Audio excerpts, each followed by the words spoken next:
Natalie Holzer kini dikenal sudah tak lagi mengenakan hijab. Sejak Juli 2023 lalu, janda Sule itu memutuskan untuk melepas hijabnya. Namun, melansir Instagram @Natalie Holzer kembali terlihat berhijab. Ia kembali mengenakan hijab ketika mengikuti Healing Emotion bersama Ustazah Dunia Suhaib dan Ustazah Oki Setiana Dewi. Dalam potret yang dibagikan, Natalie Holzer tampak mengenakan hijab hitam dan baju senada. Ia terlihat hadir dalam acara yang turut dirancang oleh Kartika Putri itu. Natalie Holzer menjadi salah satu tamu undangan dari beberapa artis dan publik figur yang hadir.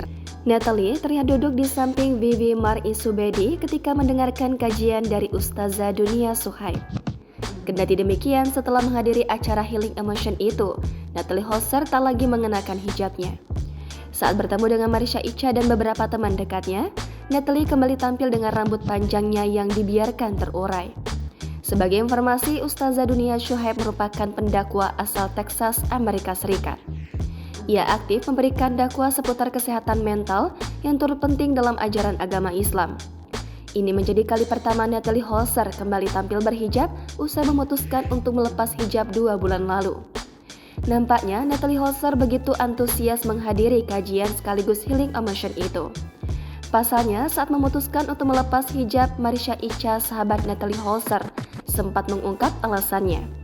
Natalie Holzer disebut mengalami pergolakan batin yang membuat mentalnya breakdown. Marisha Icha saat itu menilai Natalie Holzer sedang dalam kondisi demikian sehingga memutuskan untuk melepas hijab.